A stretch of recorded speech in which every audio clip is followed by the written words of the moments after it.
ကဘာပေါ်မှာဘလောက်ပဲပတ်စံနေရှိဘလောက်ပဲတက်တီတွေကောင်းကောင်းဝင်မရတဲ့နေရာတွေရှိနေရဆိုရင်ယုံကြမလားတချို့နေရာတွေကတော့ရေဒီယိုတထုကြောင့်မှုကြောင့်တချို့ကတော့အလွန်အနေများတဲ့တတဝါတွေကြောင့်တချို့နေရာတွေကတော့အဲ့ဒီကျုံးပေါ်ကိုခြေချလိုက်တာနဲ့အသက်ရှင်ပြန်ထွက်လာဖို့မသေးကြတော့ပါဘူးဒီနေ့မှာတော့လူသားတွေမဝင်ရဲတဲ့ကမ္ဘာနေရာ9ခုကိုအတူတူလေးလာကြည့်ရအောင်နံပါတ်9 Bikini Atoll ပင်လယ်ပြပြနဲ့တဲဖြစ်ဖြူကိုမြင်လိုက်တာနဲ့အပန်းဖြေကျွန်းလို့ထင်မိနိုင်ပါတယ်ဒါပေမဲ့ဒီနေရာကကမ္ဘာသမိုင်းမှာအန္တရာယ်ရှိဆုံးနေရာတွေကတစ်ခုပါ1946ခုနှစ်ကနေ1958ခုနှစ်အတွင်းမှာဒီနေရာမှာနျူကလ িয়ার စမ်းသပ်မှုအကြိမ်ပေါင်းများစွာပြုလုပ်ခဲ့ပါတယ်အဲ့ဒီစမ်းသပ်မှုတွေကြောင့်ကျွန်းပတ်ဝန်းကျင်မှာရေဒီယိုတက်ထုကြွအကျိုးသက်ရောက်မှုတွေနှစ်ပေါင်းများစွာကြန့်ရှိခဲ့ပါတယ်အခုဆိုရင်ခီးသွွားတချို့တွားရောက်နိုင်တဲ့နေရာတွေရှိပေမဲ့ကန့်သတ်ထားတဲ့ area တွေလည်းရှိနေသေးပါတချို့နေရာတွေကတော့လှနေပေမဲ့အနီးကပ်သွားလို့မသင့်တော်တဲ့နေရာတွေဖြစ်နေတတ်ပါတယ်နံပါတ်6 Let's go cave ဒီကူထဲမှာလွန်ခဲ့တဲ့နှစ်ပေါင်း18000ကျော်ကလူတွေရေးဆွဲထားတဲ့ပကြီးတွေရှိနေပါတယ်မြင်းတွေနွားရိုင်းတွေတမင်တွေအန်ဟောစရာကောင်းတာကအဲ့ဒီပကြီးတွေကအခုထိအတော်လေးကောင်းမွန်စွာကြန့်ရှိနေစေဖြစ်ပါတယ်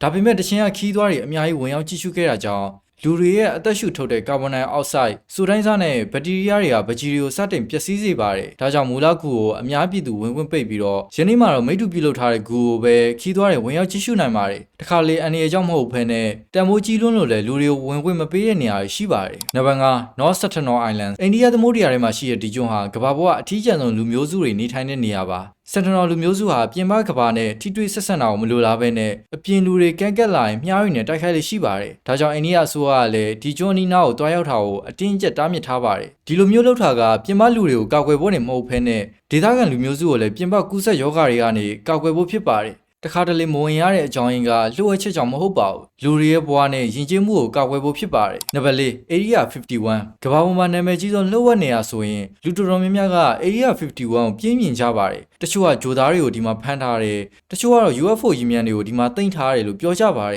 ဒါပေမဲ့အဲ့ဒီအချက်တွေကိုအတည်ပြုထားတဲ့သက်သေတော့မရှိသေးပါဘူးလက်ရှိသိထားတာကတော့ဒီနေရာဟာအမေရိကန်စစ်တပ်ရဲ့စမ်းသပ်ရေးအခြေစိုက်စခန်းတစ်ခုဖြစ်ပြီးတော့ခွင့်ပြုချက်မရှိဘဲဝင်ရင်ဥပဒေအရအရေးယူခံရနိုင်ပါတယ်။ဒါကြောင့် Area 51ရဲ့နာမည်ကြီးမှုကလှုပ်ဝက်ချက်တွေကြောင့်လားဒါမှမဟုတ်လူတွေရဲ့စိတ်ကူးယဉ်မှုကြောင့်လားဆိုတာကတော့ဒီနေ့အထိဆွေးနွေးနေကြဆဲဖြစ်ပါတယ်။နံပါတ်3 Chernobyl Reactor နံပါတ်4 1986ခုနှစ်မှာဖြစ်ပွားခဲ့တဲ့ Chernobyl နျူကလ িয়ার မတော်တဆမှုဟာတမိုင်းတစ်လျှောက်အဆိုးအဝါးဆုံးနျူကလ িয়ার မတော်တဆမှုတွေက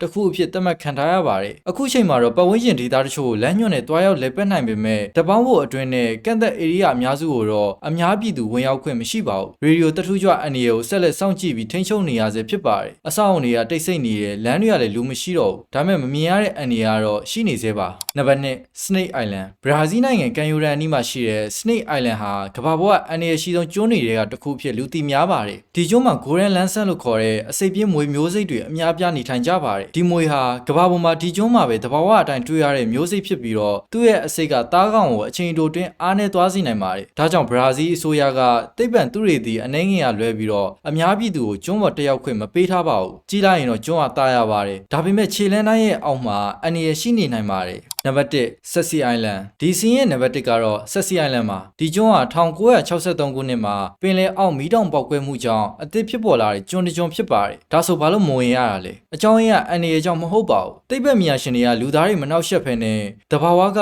ကျွန်းသစ်တစ်ကျွန်းကိုဘယ်လိုဖန်တီးသလဲဆိုတာကိုလေ့လာနိုင်ဖို့ဒီကျွန်းကိုအထူးကာကွယ်ထားတာဖြစ်ပါတယ်။လူတွေဝင်သွားရင်မျိုးစေ့တွေပိုးမွှားတွေဘက်တီးရီးယားတွေမတော်တဆပါနိုင်ပြီးတော့တဘာဝဖြစ်စဉ်ကိုပြောင်းလဲသွားစေနိုင်ပါတယ်။ဒါကြောင့်ဒီကျွန်းကိုသိပ္ပံသုတေသီအနေငယ်သာအထူးခွင့်ပြုချက်နဲ့ဝင်ရောက်နိုင်ပါတယ်။တခါတလေလူတွေကိုမဝင်စေချင်တာကအန္တရာယ်ရှိလို့မဟုတ်ဘဲနဲ့တဘာဝကိုမထိခိုက်စေချင်လို့လည်းဖြစ်နိုင်ပါတယ်။ကမ္ဘာပေါ်မှာကျွန်တော်တို့မရောက်ဘူးသေးတဲ့နေရာတွေအများကြီးရှိပါတယ်။တချို့နေရာတွေကလူအသက်အတွက်အန္တရာယ်ရှိလို့တချို့နေရာတွေကတမိုင်းနဲ့ယဉ်ကျေးမှုကိုထိန်းသိမ်းဖို့တချို့ကတော့သိပ္ပံသုတေသနတွေအတွက်ကာကွယ်ထားတာဖြစ်ပါတယ်။ဒါကလည်းကမ္ဘာကြီးကကျွန်တော်တို့ထင်ထားတာထက်ပိုပြီးတော့လှုပ်ဝက်စမ်းကြယ်နေတယ်ဆိုတာကိုပြသနေတာပါ။ဒီဗီဒီယိုလေးကိုကြိုက်နေတဲ့ဆိုရင် like and follow ထားဖို့လည်းမမေ့နဲ့အောင်နော်အားလုံးကျေးဇူးအများကြီးတင်ပါတယ်